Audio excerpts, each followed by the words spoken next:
আসসালামু আলাইকুম সুপ্রিয় শিক্ষার্থী বন্ধুরা, সকলকে বাংলাদেশ আলোকিত প্রাথমিক শিক্ষক পেজে স্বাগতম। আমি ফারহানা পারভিন জুই, সহকারী শিক্ষক, চরভিদুরিয়া 1 সরকারি প্রাথমিক বিদ্যালয়, ভোলা সদর, ভোলা। প্রিয় শিক্ষার্থী বন্ধুরা, অনেক দিন পর আমি বাংলাদেশ আলোকিত প্রাথমিক শিক্ষক পেজে হাজির হয়েছি বাংলাদেশ ও বিশ্ব পরিচয় বিষয় নিয়ে। সো পঞ্চম শ্রেণীর শিক্ষার্থী বন্ধুরা, আশা করছি সবাই নামাজ পড়ে রেডি হয়ে গেছো আমার ক্লাসের জন্য। আজকে আমি যে বিষয়টা নিয়ে আলোচনা করব সেটা একটা অসাধারণ একটা টপিক আমরা আজকে আলোচনা করব, সেটা হচ্ছে ব্রিটিশ শাসন।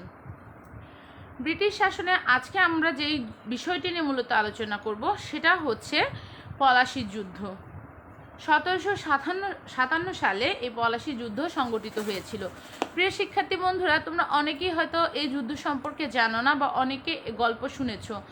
আমাদের এই প্রিয় মাতৃভূমি বাংলাদেশের একটা বড় রকমের একটা ইতিহাস আছে, যে ইতিহাসটা অনেকটা এরকম ছিল যে ইংরেজরা বাংলার সম্পদের লোভে তারা এদেশে বাণিজ্য করতে আসে, এবং বাণিজ্য করতে এসে তারা এই দেশকে শাসন করার জন্য একবার তাদের লিপ্সার সৃষ্টি হয় যে না, আমরা বাংলাদেশটাকে কিভাবে আয়ত্ত করবে, সম্পদের লোভে পড়ে যায়। তখন বাংলার শেষ নবাব সিরাজউদ্দৌলা 22 বছর বয়সে তিনি সিংহাসন আসন করেন। সিংহাসন আসন করার পর তার খালা ঘসেরি বেগম ষড়যন্ত্র করে এবং মীর জাফরের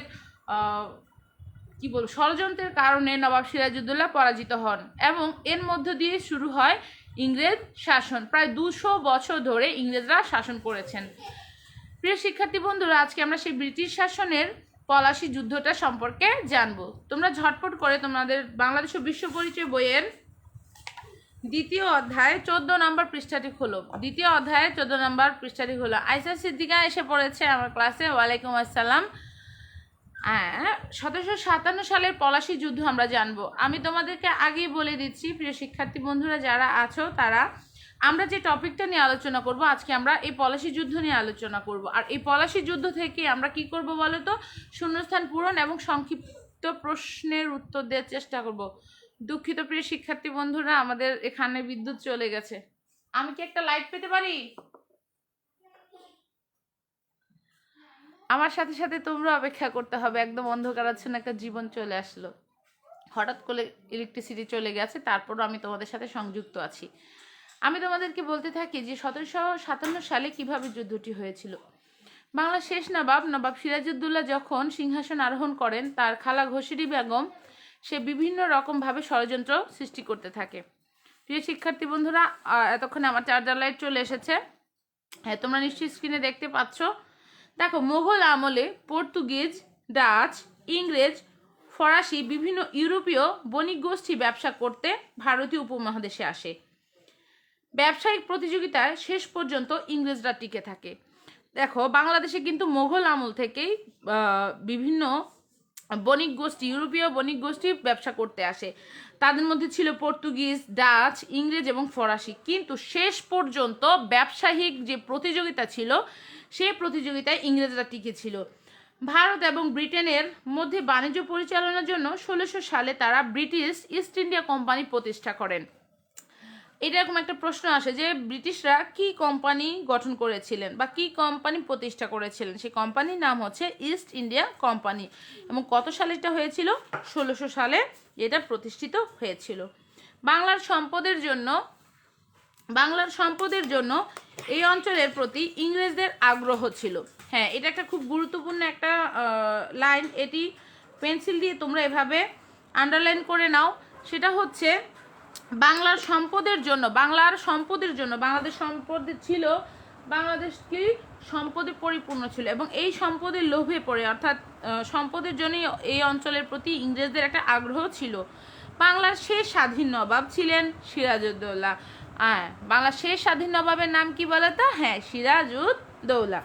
তিনি 1756 সালে মাত্র 22 বছর বয়সে বাংলার নবাব হন। খুবই অল্প বয়সে, তোমরা এই জিনিসটা জেনে রাখো প্রিয় শিক্ষার্থী বন্ধুরা, যে খুবই কম বয়সে কোন স্বাধীন নবাব সিংহাসন লাভ করেছিলেন, এবং তিনি হচ্ছেন নবাব সিরাজউদ্দৌলা।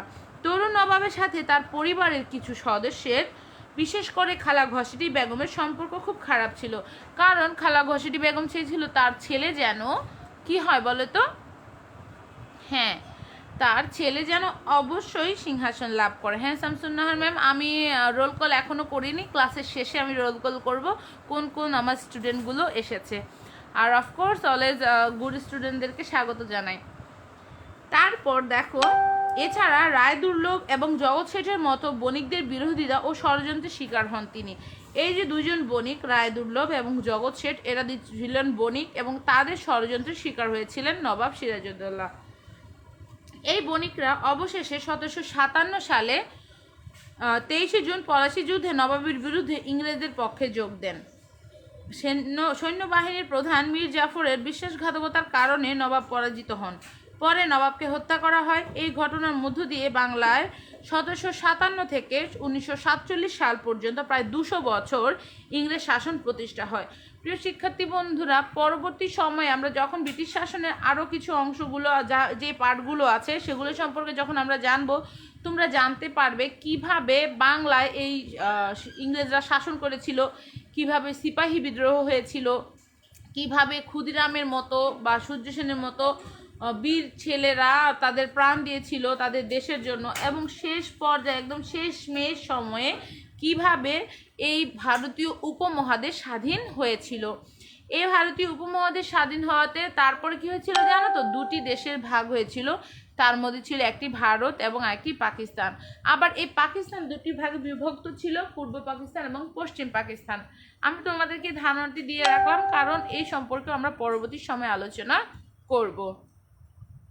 প্রিয় শিক্ষার্থী বন্ধুরা, আমরা এই পলাশী যুদ্ধ সম্পর্কে আমরা চলো আবার আলোচনা করি। মোগল আমলে, কোন আমলে বলো তো? মোগল আমলে পর্তুগিজ, ডাচ, ইংরেজ, ফরাসি বিভিন্ন ইউরোপীয় বণিক গোষ্ঠী ব্যবসা করতে ভারতীয় উপমহাদেশে আসে। এবং কেন আসে বলো? তারা বাংলার সম্পদের এই সম্পদের জন্য এই অঞ্চলের প্রতি তাদের আগ্রহ ছিল খুব বেশি।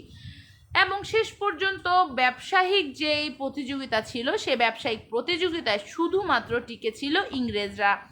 এবং এই ইংরেজরা 1600 সালে তারা ব্রিটিশ ইস্ট ইন্ডিয়া কোম্পানি প্রতিষ্ঠা করে এবং 1756 সালে 22 বছর বয়সে বাংলার শেষ নবাব সিরাজউদ্দৌলা, যে উনি ছিলেন নবাব সিরাজউদ্দৌলা, তিনি সিংহাসনে বসেন। কিন্তু তিনি সিংহাসনে বসার পরে তার পরিবারের কিছু সদস্য, বিশেষ করে তার খালা ঘসিটি বেগম, তিনি ষড়যন্ত্র করেন। তার সাথে যুক্ত ছিলেন দুজন বণিক, উনার মতো আরও অনেক বণিক ছিলেন, রায়দুর্লভ এবং জগৎ শেঠ। শেষমেশ এই রায়দুর্লভ এবং জগৎ শেঠ ইংরেজদের সাথে হাত মিলিয়েছিল। প্রিয় শিক্ষার্থী বন্ধুরা, আশা করছি তোমরা বুঝতে পেরেছ যেই সকল পয়েন্টগুলো নোট করার মতো অর্থাৎ ইম্পর্টেন্ট আমি সেগুলো আলোচনা করেছি। যেমন 1600 সালে ইংরেজরা ইস্ট ইন্ডিয়া কোম্পানি প্রতিষ্ঠা করেন। তারপর 22 বছর বয়সে 1757 সালে 22 বছর বয়সে নবাব সিরাজউদ্দৌলা বাংলার নবাব হন এবং 1757 সালে 23 জুন পলাশী যুদ্ধ সংগঠিত হয় এবং ইউরোপরা মোগল আমলে এই দেশে এসেছিলেন।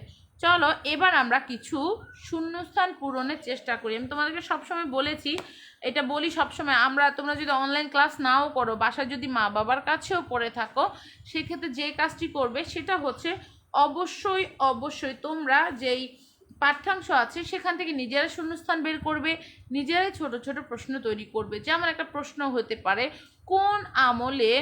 কোন আমলে বিভিন্ন ইউরোপীয় বণিক গোষ্ঠী ভারতীয় উপমহাদেশে আসে? এটা একটা প্রশ্ন হতেই পারে। কত সালে নবাব সিরাজউদ্দৌলা সিংহাসন লাভ করেন? কত বছর বয়সে করেন? কত সালে পলাশী যুদ্ধ গঠিত হয়? এই ছোট ছোট প্রশ্নগুলো তোমরা নিজেরা তৈরি করতে পারো। চলো আমি কয়েকটি শূন্যস্থান পূরণ রেখেছি তোমাদের জন্য, চলো আমরা এগুলো পূরণ করার চেষ্টা করি। গত বছর আমাদের অনলাইনে অনেকগুলো অ্যাক্টিভ স্টুডেন্ট ছিল, এবার আমরা খুবই কম অ্যাক্টিভ স্টুডেন্ট পাচ্ছি, অল্প কয়েকজন স্টুডেন্ট পাচ্ছি। আশা করছি তোমরা যারা স্টুডেন্ট আছো তারা খুঁজে বের করবে এবং তাদের সাথে যারা আছে তাদেরকে খুঁজে বের করবে এবং আমাদের ক্লাসগুলো দেখার সুযোগ করে দেবে। প্রথম যে শূন্যস্থান, ড্যাশ আমলে ইউরোপীয় বণিক গোষ্ঠী ব্যবসা করতে ভারতে আসে? বলো তো কোন আমলে? হ্যাঁ ঠিক বলেছ, মোগল আমলে। তারপরে আছে British east India company dash সালে প্রতিষ্ঠিত হয়? কত সালে প্রতিষ্ঠিত হয় বলো তো?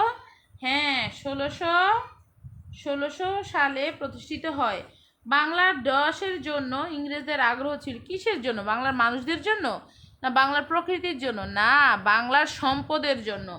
বাংলার সম্পদের জন্য, বাংলার সম্পদের জন্য ইংরেজদের আগ্রহ ছিল খুব খুব বেশি। নবাব সিরাজউদ্দৌলা ড্যাশ বছর বয়সে বাংলার নবাব হন। কত বছর বয়সে বলো তো? হ্যাঁ, আমরা পড়েছি 22 বছর বয়সে। তারপর ইংরেজ শাসনকাল ছিল ড্যাশ বছর।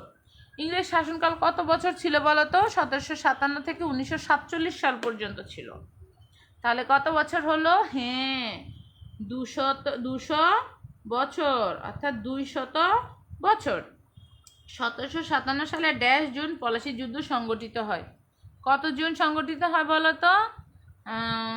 26 জুন, 25 জুন, বলো কত জুন? কত জুন বলো তো? 23 জুন পলাশী যুদ্ধ সংঘটিত হয়। আশা করছি তোমরা শূন্যস্থানগুলোর পূরণগুলো পারবে। একটা স্ক্রিনশট দিয়ে নাও যেন পরবর্তী সময় এগুলোর পর প্র্যাকটিস করতে পারো।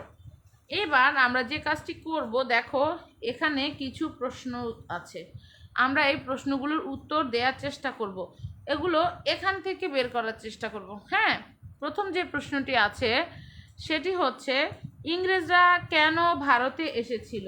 তোমরা কি জানো ইংরেজরা কেন ভারতে এসেছিল? ইংরেজরা কেন ভারতে এসেছিল? হ্যাঁ, ইংরেজরা ব্যবসা করতে ভারতে এসেছিল। প্রথম যে প্রশ্নটি আছে সেটির উত্তর হবে ইংরেজরা কোথায় বলতে? যে ব্যবসা করতে ভারতে এসেছিল। বাংলার প্রতি ইংরেজদের কেন আগ্রহ ছিল বলো তো? এই যে বাংলার জন্য ইংরেজদের কি জন্য আগ্রহ ছিল? এটা আমরা শূন্যস্থান পূরণে জেনেছি, তাই না? এখানেও আছে 2 নম্বরে, বাংলার সম্পদের জন্য এই অঞ্চলের প্রতি ইংরেজদের আগ্রহ ছিল। 3 নম্বর যে প্রশ্ন, 1757 থেকে 1947 সাল পর্যন্ত কারা বাংলা শাসন করে? বলতে পারো কারা শাসন করে? হ্যাঁ, এই যে এখানে আছে, সাল পর্যন্ত 200 বছর ইংরেজ শাসন প্রতিষ্ঠিত হয়। ইংরেজরা শাসন করেছিল।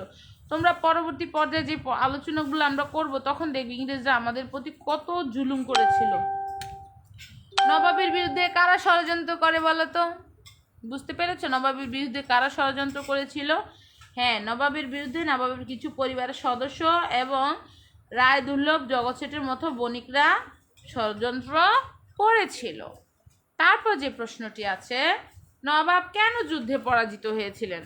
নবাবের সৈন্য ছিল না, নাকি নবাব বোকা ছিলেন, নাকি নবাব পারে না? না, আমরা পড়েছিলাম যে নবাবের যেই সৈন্যবাহিনীর প্রধান মীর জাফর বিশ্বাসঘাতকতার কারণে নবাব কি হয়েছিল বলো তো? হ্যাঁ, নবাব পরাজিত হয়েছিল। পলাশী যুদ্ধের পরে কি হয়েছিল? পলাশী যুদ্ধের পরে কি হয়েছিল বলো তো? ইংরেজ শাসন প্রতিষ্ঠিত হয়েছিল। পলাশী যুদ্ধের পর ইংরেজ শাসন প্রতিষ্ঠিত হয়েছিল এবং বাংলার স্বাধীনতা সূর্য অস্ত গিয়েছিল। আমরা আরোভাবে বলতে পারি বাংলার স্বাধীনতার সূর্য অস্ত গিয়েছিল, শেষ নবাব পরাজিত হয়েছিলেন, এরই মাধ্যমে শুরু হয়েছিল ইংরেজ শাসন, তাই না? আমরা অনেকভাবে বলতে পারি। তো প্রিয় শিক্ষার্থী বন্ধুরা, আজকে এই পর্যন্তই। আশা করছি তোমরা আমার পাঠটি বুঝতে পেরেছো, পলাশী যুদ্ধ সম্পর্কে বুঝতে পেরেছো। পলাশী যুদ্ধ কত সালে সংঘটিত হয়েছিল, নবাব কত সালে সে সিংহাসনে বসেছিল, কারা কারা তার ষড়যন্ত্র করেছে, কিভাবে যুদ্ধে তিনি পরাজিত হন এবং ইংরেজ শাসন কিভাবে প্রতিষ্ঠিত হয়েছিল, আমরা আজকে সে সম্পর্কে জানলাম। আশা করছি তোমরা উপকৃত হয়েছো। পরবর্তী ক্লাসে তোমাদের সাথে আমার আবারও দেখা হবে। সে পর্যন্ত সবাই ভালো থেকো, সুস্থ থেকো। এবং আমি আশা করছি যেহেতু 6:30টায় আমার ক্লাস, তোমরা নামাজ শেষ করে আমার ক্লাসে যোগদান করেছো। সবাই সবসময় 5 ওয়াক্ত নামাজ পড়বে ইনশাল্লাহ।